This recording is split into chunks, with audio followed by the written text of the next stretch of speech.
आज आशी जब सुबह सुबह उठी तो खिड़की से बाहर देखते ही उसका चेहरा मुरझा गया।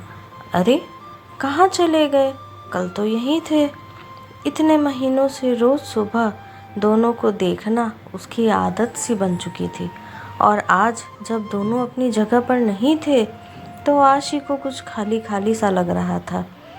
सुबह सुबह बस वो दोनों सामने दिख जाते तो आशी का रोम रोम पुलकित हो उठता था। सुवासित हो उठते थी उसकी सांसें। मन एक अद्भुत खुशी महसूस करने लगता था, और सबसे खास बात तो इन सब का सकारात्मक प्रभाव पड़ता उसके मन मस्तिष्क पर, और कलम खुद ब खुद कोई गीत लिखने लगती। पता नहीं क्या जादू था उन नरगिसी फूलों में। बस देखते ही मन मचल उठता। शायद असीम का असीम प्यार भरा था उनमें। आखिर उसी ने तो आशी के जन्मदिन पर यह गमला उसे उपहार में दिया था, और फिर दोनों ने मिलकर उसमें नरगिसी फूलों का यह पौधा लगाया था। देखो ना आशी, तुम्हारे लिए एक काम सौंप कर जा रहा हूँ। कल ही मुझे कंपनी के एक प्रोजेक्ट के लिए दुबई निकलना पड़ रहा है। बस 6 महीने की ही तो बात है। फिर आते ही झट मंगनी और पट ब्याह। बस तब तक मेरी यादों को इस पौधे में संजोती रहना। असीम को आशी को बातों में उलझाना बड़े ही अच्छे से आता था। असीम बेशक चला गया था, लेकिन आशी हर रोज़ बड़े अरमानों से उस पौधे को सींचती रही। आशी की खुशी का उस वक्त ठिकाना नहीं था जब वह हर एक रोज़ सुबह उठी और उसने पौधे पर 2 फूल खिले हुए देखे, पीले रंग के। दोनों फूल बिल्कुल एक दूसरे से जुड़े हुए थे, आशी और असीम की तरह। आशी रोज़ उन फूलों को निहारती रहती और असीम को याद करती। आशी की रोज़ असीम से फ़ोन पर बात होती थी। भला 2 साल से चल रहा था प्रेम, दूरियों से कैसे कम हो सकता था?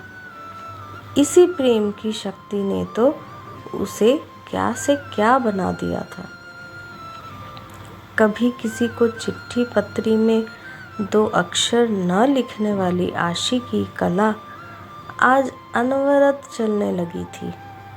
अपने जज्बातों की स्याही में भिगोकर क्या क्या न लिख डाला था उसने। तेरे एहसास में खुद को ऐसे फना कर दिया हमने, जिंदगी बाकी ना बची, न तेरे साथ और न तेरे बाद। पता नहीं कैसे एहसास थे जो दिल से निकलकर पन्नों पर बिखरते रहते थे। जब भी मन होता, आशी उन नरगिस के फूलों को निहारते हुए खिड़की के पास कागज़ कलम लेकर बैठ जाती। माँ जब डांटना शुरू कर देती तब सूद पड़ती कि कुछ खाना भी है और घर का कामकाज भी तो देखना है। पता नहीं पिछले कुछ दिनों से क्या हो गया था उसे। पतझड़ का मौसम आ गया था, फूल मुरझाने लगे थे। माली से पूछकर खाद पानी भी डाला। असीम को फ़ोन पर बताया तो वह भी पहले खूब हंसा, फिर बोला पतझड़ बीत जाने दो, सब कुछ ठीक हो जाएगा। आशी फिर भी आश्वस्त नहीं हो पा रही थी।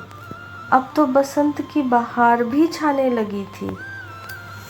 चारों तरफ एक मीठी बयार बहने लगी थी, लेकिन फिर भी आशी को कुछ सही नहीं लग रहा था।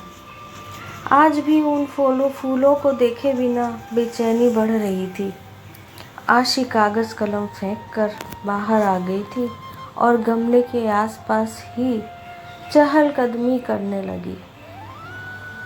कुछ समझ नहीं आ रहा था कि क्या हो रहा है। इसी सोच में उसे यह भी ध्यान नहीं रहा कि काफ़ी देर से बाहर की घंटी बज रही है। आशी, कहाँ खोई हुई हो? दरवाजे पर कब से घंटी बज रही है, ध्यान कहाँ है? माँ ने दरवाजे की ओर जाते हुए पूछा। इससे पहले कि आशी संभाल पाती, दरवाजे पर असीम खड़ा था, मुस्कुराते हुए, हाथों में नरगिसी फूल लिए।